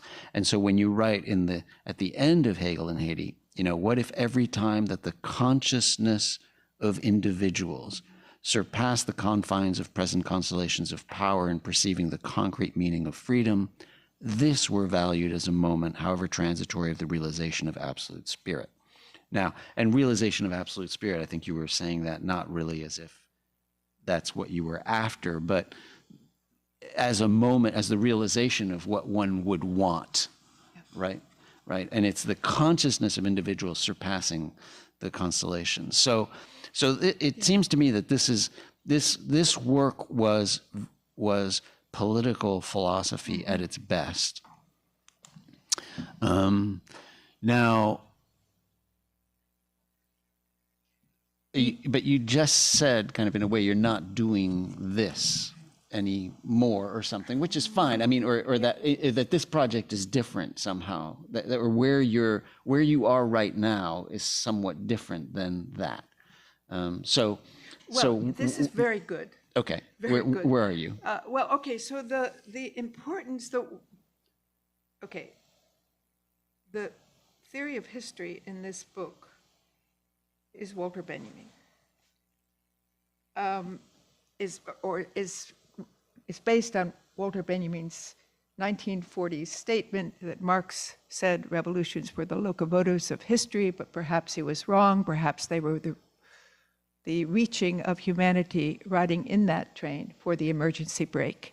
And then he goes on to say that all cultural treasures are inherited by the victors in history. And in that inheritance, what is submerged, what falls out, is their revolutionary potential. So the past is loaded with potential, but when the cultural treasures are inherited by the victors, that's when the trouble begins. And precisely that is my attempt here. I'm not doing what Rolf Trouillot does, which is to say that no philosopher recognized the importance of Haiti. It's not true. Every philosopher in Europe was reading about Haiti. What gets screwed up is in the transmission of culture from the past to the present. All of that gets submerged. All of it gets disavowed. When we do national histories, we can't think outside. Histories were not really written until after Hegel said that history was important. And then they were written as national histories. And then if you wanted to be a post-colonial nation state, you had to have a national art, a national history, etc. You had to have the whole apparatus. But if in fact what I already anticipate and do anticipate, because look, my life has been full of different languages and different experiences, 7 years working with Russian philosophers and then working with Brazilians for 12 years. And that's been the substance of my life. So for me, to rescue that from the past would be to rescue a certain kind of materialist inheritance of the past that is open to an idea of universality, which is precisely based on lacks boundaries, lacks abstraction and lacks boundaries, is specific and affirms what ought to be affirmed. And just as I affirm now what ought to be affirmed, which is the degree of world learning that had and popular culture that has been achieved. That's really progress, if I want to say that, But the only way that we can use, and I wanted to mention this other thing. You see, I shouldn't have listened so well to all of your comments, but I want to sort of underline something Martin Sage said, but he's younger than the person who first said it to me. Why was Adorno so important when he came back and came on radio and everything and talked in terms of negative dialectics, which is the constant critique, openness of critique in a negative, and the rescue of the non-identical, which to me is very much like the non-identical of the Polish who are saying, hey, which side are we on? The Marseillaise is being sung by these soldiers. I think that's the right side. We should get behind the Haitians. So this critique has its capacity to open up to a new understanding. But what happens in your discussion with Martin Sarr is, that's what I want to tell you. It's not Martin Sarr, but it's Rolf Tiedemann, who I had the good fortune of working with just when he was collecting all of the works of Adorno and Benjamin. So I had access to them through him. And he said something that was so terribly important, which was only a German Jew could have come back to Frankfurt and taught his generation, who had been young Nazis in high school or junior high, taught his generation, Hegel, Marx, Goethe, all of the greats of the German past, who they were totally contaminated by fascism. And he gave them their cultural heritage back. And that, that is phenomenal work that was done. But it was done in the name of something that was neither German nor Jewish, but something else and something more than a national or nationalist project. So I think that's terribly important for a role that Adorno played, more important than his getting, than him being the Jane Fonda of his time. I mean, in other words, to teach how important these figures were to him as a philosopher and how worthwhile it was to study them. A German Jew who had escaped the Holocaust. So, there are I think that's a perfect example of also because he had these international experiences, he had a different way of talking about mass culture or the authoritarian personality. Or, you know, every time he said, talked about the camps, he'd also talk about Hiroshima and Nagasaki. So there was a capacity to understand on a collective level that was well beyond, those who did not have the negative experience of being kicked out. He knew more. So maybe we are learning more in the negativity of the moment. Great. I'm gonna, maybe we can take a few questions. Maybe we take 3 questions, and then as you start thinking about them, yeah, Lena, you want to kick us off? Yeah, hit the microphone. Yeah, there you go. That's so great. Okay, great. Thanks. Yeah, thank you so much for the talk. This is really interesting. I have a collaborative question, or rather 2 questions. And I was wondering, because I feel like there was a certain ambiguity in the talk, that on the one hand it felt like, so the title was that spirit has broken with the world. It seemed as if in some sense spirit could be lost, that it has to be achieved, that it's not something that is automatically there. But on the other hand, there also seemed like you seem to have this faith that it is there, and that in all the negative moments that we're living through now, we can find this reason, and it will be unfolding in some sense. So I was wondering, could you elaborate on like which of those 2 options it is, or how they play together? And then the follow-up question would be then, what's the role of technology in this? Yeah. Would you think that technology is the way of somehow achieving this spirit, this collective consciousness, or whatever? Did I catch that right? Yeah. Thank you so much. Well, rather than collect, we'll come to you, Hope, in a minute. Okay. But why don't we take, or do you want to collect, or do you want to, it's hard to keep them all in mind. Yes, it is.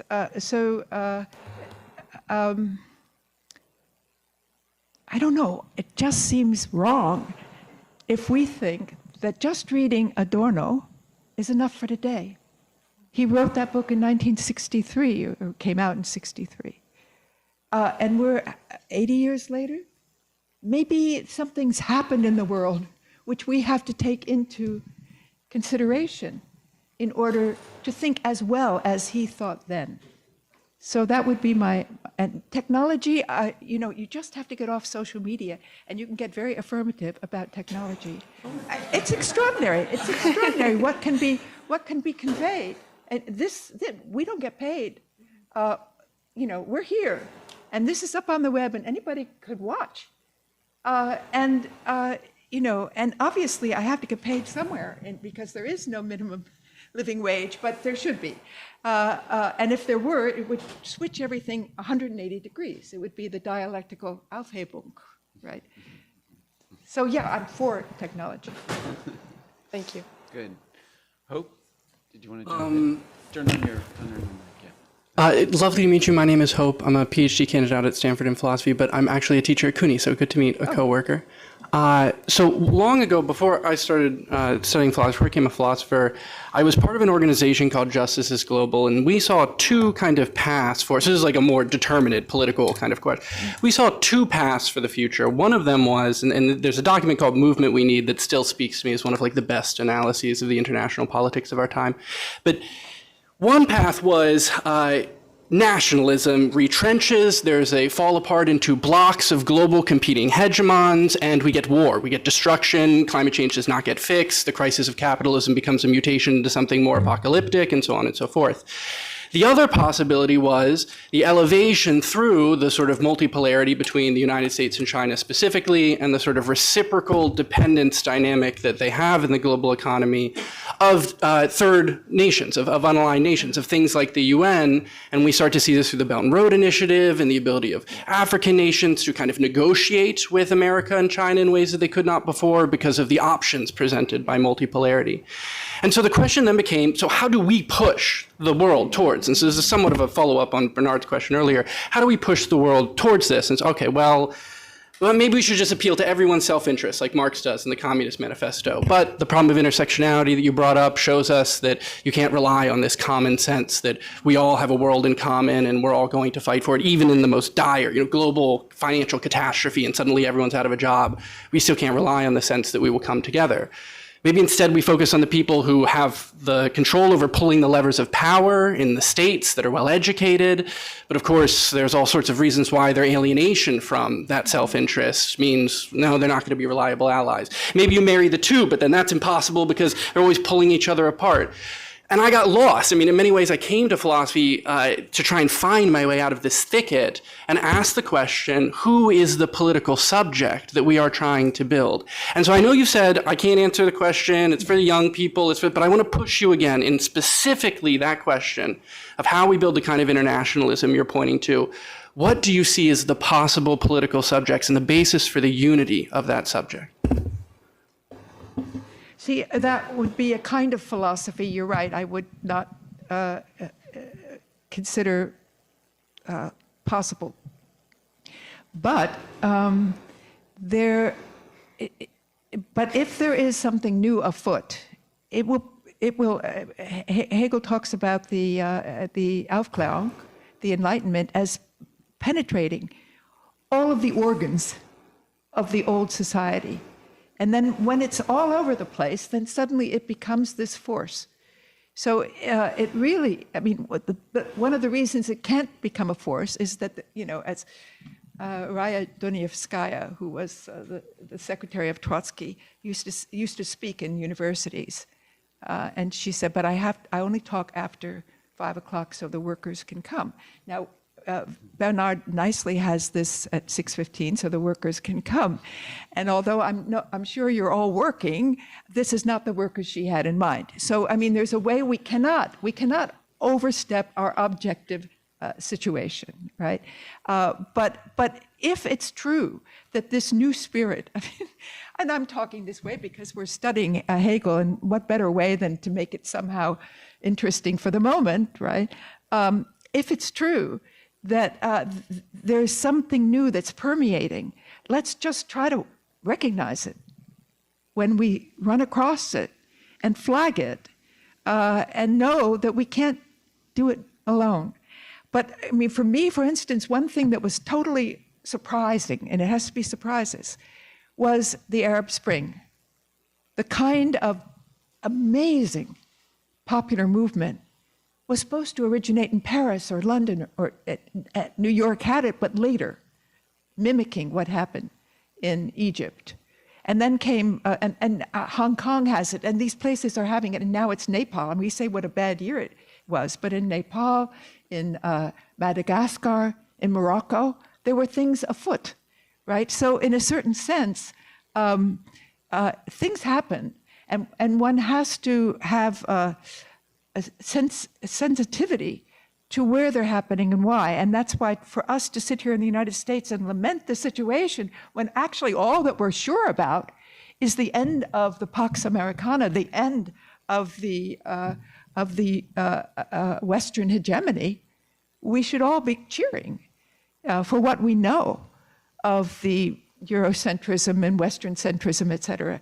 Now, obviously, it's hard to cheer when people are getting bombed. And I can only go so far with this kind of line of thought. But I only say it to bring up to you that one has to see where things are happening. They're always happening. And the ones that will be important are the ones we cannot predict. Thanks. Erin, did you have your hand up? Okay, Erin and then Daniel.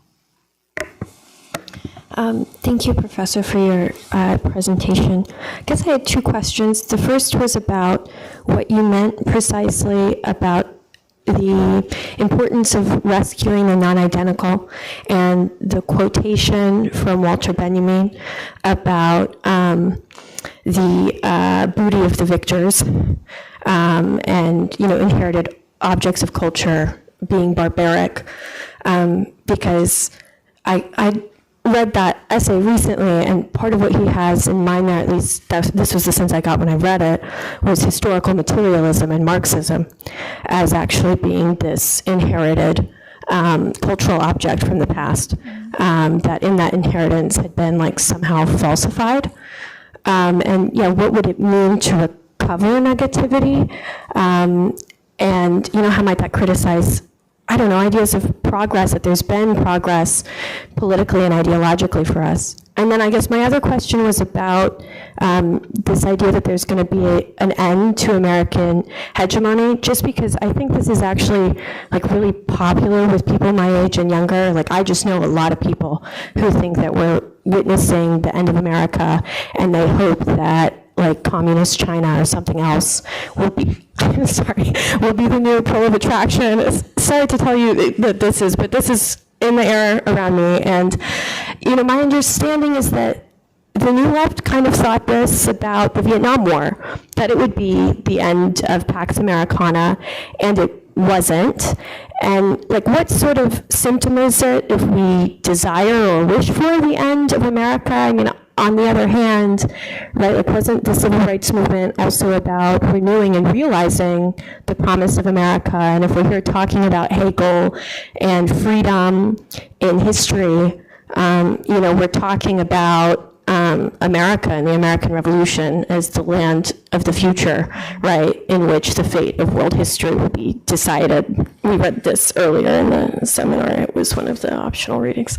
So yeah, I guess I was just wondering about that, and I think they are connected in the sense that for Hegel, reason in history seems to be actually part of the reason you're able to criticize history and criticize your own time. So if in the face of change, we say that the world is simply irrational and there is no reason, and reason is just like, I don't know, a cultural object from the past that we don't live with anymore, then how can you be critical of it? Okay. Thanks. Great question. Great question. A lot of questions. Yes, one can't deal with the legitimate questions that you're bringing up, but only speak. I mean, I can't predict the end. It's like saying that, the end of history. That's surely going to be wrong, right? And if I predict the end of American civilization, that's surely wrong. But I mean, there are certain phrases, catchphrases like translocal, which is possible because of the new technology that allows best practices. And China, I'm not for China, one civilization against the other. That would be way too simplistic a dialectic of history, I would say, or historical developments. Rather, I see a shattering of, it's just like when you look down on the earth, you don't see lines of nation states. There are no lines. They're only on the globes that we produced beginning in 1492 that there are lines indicating boundaries, right? And there were no passports required for travel until after World War I. So one has to realize that these things are in flux, always in flux, and to catch what might lead you in a direction that would be the way that you would realize yourself. It could be teaching, it could be working for a minimum of what's it called? The income, the Universal Basic Income. Income, UBI. That working for that, because that's surely in that direction. It's in the right direction, but it's the prediction that's impossible. But working with the flow of something that's progressive. I certainly don't say, oh yes, now the U.S. is over, now we're going to have China. No, I think what's breaking down is the very idea of a hegemonic power. I mean, already the negativity of that is Althusser reading Marx, because that hegemony is ideology, ideological state apparatuses, right? Education being one of the major ones, right? As opposed to the police and everything, force, the shortage for that is repressive apparatuses as opposed to ideological apparatuses. All of that remains true. The critique will never go away. The critique would never go away. But can you catch the wave of something that actually has potential to begin to answer these questions for you? Because it's the objective world that changes first. I mean, I think it's very important to realize that it wasn't the bourgeois revolution. It wasn't the revolution, the French Revolution, that established the bourgeoisie as the rulers. The bourgeoisie had gained economic power first. So that base is very important. Because the whole Marxist tradition can be inherited, as you rightly say, in this way that Benjamin was terribly critical of. And it wasn't just that, it was any kind of cultural treasure, even the most admired. And that's why there can't be Marxism or Marxists as the answer, but it's much more pointillistic than that. And I think in this world where we don't have the necessity of abstracting from the heterogeneity of the earthling population, that there may be potentials that we haven't dreamed of yet. Great. One final question. Dan, turn on your mic. Something that'll turn it red. Looks like a mouth. I just have a loud voice. I don't know the anti-technology thing. So Benjamin talked about processing of data in the fascist sense and the danger of that inherent in mechanical reproduction. So to connect that to Hegel, how do we, with sense certainty, and you're trying to connect sort of nomos, it seems like, as this intermediate phase between feeling, sensation, that law contains emotional investment, thought, processing of the world, how we take where we are and how people perceive where we are and make it political. And it's something that many Marxists do, and I'm guilty of it, as the next, whatever neo-Marxist, is remove human beings from objectivity, remove consciousness from objectivity. Objectivity gets reduced to materiality as if we're not materiality. And it seems with your idea of nomos, that rather than watching what's happening, we are watching and doing. We are what's happening. Right. You all are what's happening. Right. And how our sense of what's happening with us is connected to what's happening with others becomes part of materiality, becomes a part of possibility. So I'm wondering how, in your understanding, for example, in Haiti, how people took, the Haitians took revolutionary ideas, took Western ideas, and combined. No, but precisely my point is, if you read the book, the point is that no one imagined freedom in the radical way that the slaves of Saint-Domingue did. No one had eliminated slavery from society. Nobody. The myth, the metaphor of slavery was all over in the French Revolution, but the actual elimination of slavery was very threatening. But this was an act that superseded its time. And therefore, we can still learn from it because it's been forgotten. It's been repressed. We don't know. I was surprised. Here I was, a young person in Germany as a graduate student, saying, 1803-4, that was the Haitian. Was there any connection? And you ask the experts, no, there's no connection. So I worked for like 15 years trying to find a connection because I was sure that there might be one, right? That it was worth looking for one. And when I found it, I mean, I just didn't, it was, then I thought, okay, I found it, but I was also angry. I was angry because how was it that I didn't know how important, philosophically, the Haitian Revolution, the slaves of Saint-Domingue were, how they leapt ahead of anything that looked like progress in Europe, how it was even possible that there would be slavery in Europe. And when slavery was avoided in Europe, it was because then it started thinking about white versus black. You know, white workers are free workers, blacks are slaves. Indigenous, they're intrinsically slave. And so it took, you know, it was a lot of sleuthing to get that. And then when I found it, I thought, my God, this is, you know, I've been lied to, because what you ask about, where did slavery come from? Oh, the unsuccessful Spartacus revolt in ancient Rome. You know, when he's talking about the revolution, he's talking about France. Or politics, he's talking about France. Die bürgerliche Gesellschaft is Adam Smith. But master-slave dialectic, it goes back to ancient Rome. That was crazy, but that's the repression. And I also want to say that it's not just that things are multi-ethnic and multicultural today that makes me proud of the work we do in universities in the last generation. It's because we've discovered stuff like that. Edward Said has taught us what Orientalism is. We've broken through a lot of that. And that's the progress that has been made, and it's been made through critique, but also through affirmation, through work that builds on the past and past research and does the work. You have to do the work. You can't just say, you know, and that's why fabulation isn't quite right, because I don't work on the past without a heck of a lot of footnotes. Yeah.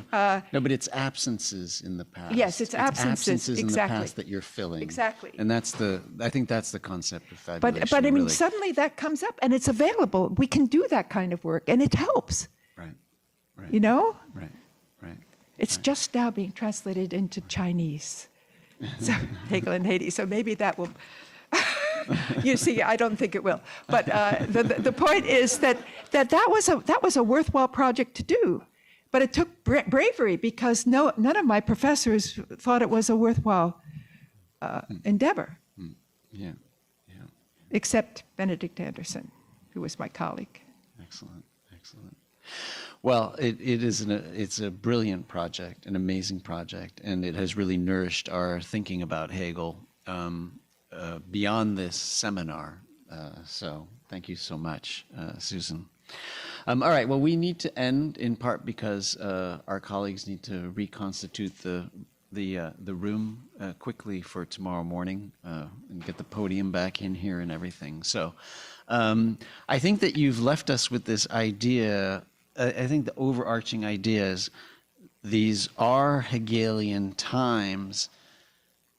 These are Hegelian times, particularly because of the way in which, right, the world is at a critical moment of a collapse of the old and some kind of birth of the new.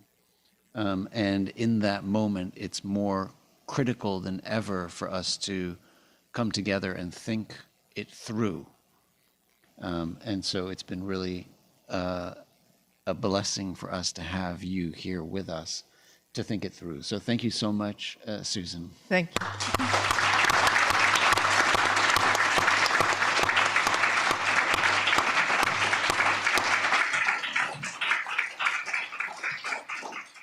Right, and we will be back in 2 weeks, I think it is, on the 22nd, and we'll have Bruno Bastiles, and we'll be focusing on Badiou's reading of Hegel. So, thank you all for being here.